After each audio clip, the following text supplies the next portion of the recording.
أقبلت يا رمضان يا شهر الهدى أقبلت يا رمضان يا شهر الهدى يا سعدنا لما هلالك قد بدا وحللت يا شهر الصيام مبارك. الحمد لله رب العالمين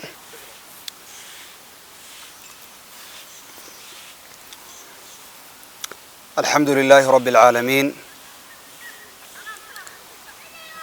الحمد لله رب العالمين والصلاة والسلام على رسول الله صلى الله عليه وعلى آله وصحبه أجمعين. أما بعد walaalayaal waxaynu ku soo jirnay casharradeennii bisha Ramadaan iyo duruustii aynu qaadanaynay waxaynu soo gaarnay maalinkeenii toddobaad iyo casharkeennii toddobaad. ilaahay tabaaraka wa tacaala waxaan weydiisanaynaa inuu camalka iyo waxaynu qabananaa ilaahay tabaaraka wa tacaala ikhlaas inoo geliyo. casharkeennan toddobaad waxaynu kaga warrami doonaa fadaa'ilu siyaami ramadaan, soomka bisha Ramadaan la soomaya fadliga iyo abaalka uu leeyahay. walaalayaal in bisha Ramadaan la soomo oo soomka bisha Ramadaan la soomaya waxa uu leeyahay abaal iyo ajri aad u badan. qofka muslimka ah ee sooman waxa laga rabaa inuu niyadiisa ku ilaaliyo soomkaasi oo cinaayo badan geliyo. waxa kamid ah fadaa'isha uu soomka bisha Ramadaan uu leeyahay iyo soomka la soomayo bilaha kalaba. nabigu calayhi salaatu wassalaam in fara badan oo inooga warramay ilaahayna tabaaraka wa tacaala quraankiisa uu ku xusay. qodobka koowaad waxaa kamid ah fadaa'isha uu leeyahay soomka Ramadaan soomitaankiisu sabab qofka wuxuu u noqdaa ilaahay tabaaraka wa tacaala dembigiisa inuu dhaafo. adduunyada walaalan joogno waxayna cusleeyay dembiga aynu galanay hariye habe oo waxaan qofna shaki ku jirin inuu dembi ku jiro ama dembi galay ama dembi uu galayo. maadaama 24 saacadood uu dembiyay inaga dhacayaan, dembiyada inaga dhacaya waxa sabab inoogu noqonaya in ilaahay subxaanahu wa tacaala inaga dhaafo oo maghfirada ilaahay tabaaraka wa tacaala aynu ku helno. soomitaanka aynu soomayna ayaa ilaahay subxaanahu wa tacaala sabab inooga dhigaya. waayo nabiga calayhi salaatu wassalaam wuxuu tilmaamayaa man saama ramadaana iimaanan waxtisaaban, qofka bisha Ramadaan sooma isagoo ilaahay tabaaraka wa tacaala rumaysan, soomka uu ku waajibiyeyna rumaysan, ilaahayna subxaanahu wa tacaala kaga abaaliya ajar dalbaya in ilaahay subxaanahu wa tacaala dembigiisii hore dhaafo. waxaa kaloo nabigu calayhi salaatu wassalaam xusay soomka bisha Ramadaan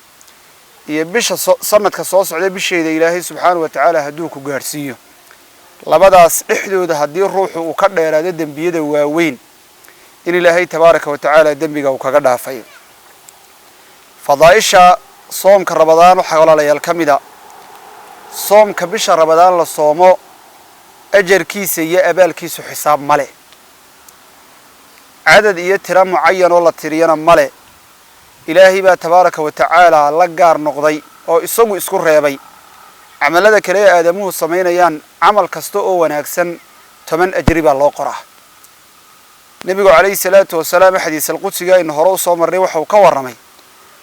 camal kasta oo aadamuhu qabanayo waan ka abaal mariyaa, markaasaa intaasoo darajo loogu dhuftaa ilaa loo libinlaabayo. markaasaa ilaahay tabaaraka wa tacaala wuxuu leeyahay illa sawma, soomka maya, fa innahu lii wa ana ajzi bihi, soomku waanu ii sugnaaday anigaana abaalkiisa iyo ajrigiisa ku abaal marinaya. marka waxaad dareemaysaa fadliga uu leeyahay waa wax ilaahay tabaaraka wa tacaala agtiisa ajri iyo abaal badan ruuxa ugu diyaarinayo. fadaa'isha bisha Ramadaan walaalayaal waxaa kamid ah qofka luunka iyo cawlaanka kaga dhacaya afkiisa waxa uu ka udgoon badan yahay min riixil misk, cadarka ayuu ka udgoon badan yahay ama urta miskiga geedka loo yaqaano ayuu ka udug badan yahay. nabiga calayhi salaatu wassalaam xadiis wuxuu ku tilmaamayay walladii nafsu muhammadin biyadihi, الله نفت النبي محمد عليه الصلاة والسلام أي قعنتي سكوتشرتان كل أرتيه qofka luunka afkiisa maraya sooman iyo cawlaanka iyo riixda iyo uduga ka soo baxaya waxay ka udgoon badan tahay ilaahay tabaaraka wa tacaala min riixil miski bay ka udgoon badan tahay nabigeena calayhi salaatu wasalaam inoo xusay marka fadaa'ishiisa waxa kamid ah afkaaga luunka ku xidhan iyo carafka uu samaynayo iyo uduga uu samaynayo ee bini aadamku dhibsanayaan iyo urta uu samaynayo ilaahay agtiisa wuxuu ka udgoon badan yahay min riixil misk walaalayaal fadaa'isha bisha ramadaan uu soomkeedu leeyahay waxa kamid ah qofka soomani waxa uu leeyahay laba farxadood sida nabiga calayhi salaatu wasalaam inoo xusay lisaa'imi farxataan buu rasuulku tilmaamay qofka soomani wuxuu leeyahay laba farxadood oo aad u farxo oo niyadiisa iyo qalbigiisu ay kamato farxadda koobaad waa idaa aftar marka afurkii la soo hordhigo ee gaajadii iyo dhibaatadii ay haysatay ka furfuranto ruuxu marka aad buu u farxayo niyadiisa iyo qalbigiisa farxad baa gasha maalinta ilaahay tabaaraka wa tacaala uu la kulmo ee soomkiisii iyo abaalkiisii iyo ajrigiisii la soo hordhigay ilaahay uu la kulmana maalintaana soomkiisa uu ku farxaa marka fadaa'isha bisha ramadaan soomkeeda waxa kamid ah qofka mu'minka inuu labada farxadoodba mudanayo farxadna adduunyada ayuu ku mudanayaa farxadna aakhirada ayuu ku mudanayaa fadaa'isha waxa kamid ah oo qodobka shanaada soomka bisha ramadaan iyo soomka caadigiiba waxa qofka mu'minka ah ama qofka soomana waxa ay u ergegelaysaa maalinta qiyaamada nabigu calayhi salaatu wasalaam xadiiska abdullah ibn umar waxa uu ka waramay quraanka iyo soomku labadaasiba waxay u shafeeco qaadaan adoonka maalinta qiyaamaha soomku wuxuu yiraahdaa ay rabbi manactuhu at'aama washahawaat ilaahay waxaan u diiday cuntadii iyo rabitaankiisii iyo cabitaankiisii iyo shahawaadkiisii maalinkii oo dhan ilaahay uu ergey quraankuna waxa uu yiraahdaa manactuhu an-nawma bil-layl habeenkii oo dhan baan u diiday inuu seexdo markaasuu igu cibaadeysan jiray ilaahay oo igu shafeeco qaad markaasaa ilaahay tabaaraka wa tacaala nabigu calayhi salaatu wasalaam tilmaamaya ilaahay inuu ugu shafeeco qaadayo marka walaalayaal soomku qofka bini aadamka maalinta qiyaamahana uu shafeeco qaadaya faa'iidada kale ama fadliga kale ee ku jira bisha ramadaan soomitaankeega ee qodobka lixaad inoo noqonaya soomitaanka bisha ramadaan waxa uu qofku helayaa inuu aakhira kamid noqdo dadka albaabka rayaan la yiraahdo ka gala nabigu calayhi salaatu wasalaam waxa uu tilmaamay jannada waxa ku yaala albaab la yiraahdo rayaan albaabkaasi waxa ka gala dadka sooman oo kaliya nabiga wuxuu yiri waman kaana min ahli siyaam dadkii soomka soomi jiray dadkii kamidka ahaa duciya min baab rayaan waxa looga yeeraa albaabka la yiraahdo rayaan jannadaas lagu casuuma markaas nabigu calayhi salaatu wasalaam wuxuu xusaya inna fil jannati baaban jannada waxa ku yaala albaab yuqaalu lahu rayaan rayaan la yiraahdo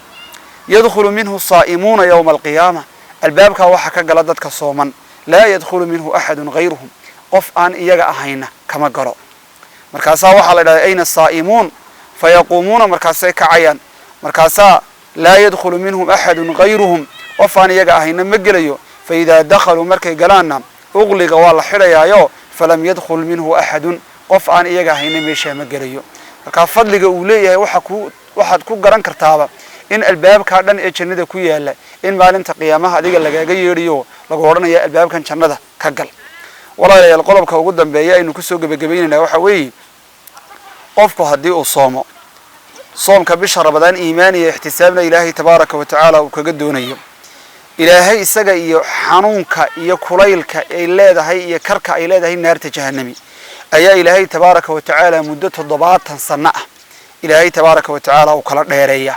muddo loo soconayo 70 sano nabigu calayhi salaatu wasalaam waxa uu tilmaamay man saama yawman fi sabiilillah qofka ilaahay maalin daraadi u sooma baa'ada Allahu bidalika al-yawm maalinka ilaahay waxa uu kaga dheereeyaa xarra jahannama can wajhi 70 kharifan kulaylka iyo karka ay leedahay naarta jahannama oo xanuun badan ayaa ilaahay tabaaraka wa tacaala 70 sano ama 70 dayrood ama 70 muddo iswareegaya oo kaga dheereeya ilaahay subhanahu wa ta'ala waxaan weydiisanaa fadliga iyo wanaaga uu leeyahay soomku inuu adduunyo iyo aakhiraba inagu anfaco ilaahay waxaan weydiisanayaa naftayda iyo nafihiina waanada iyo wacdiga inuu inagu anfaco maalmihii inoo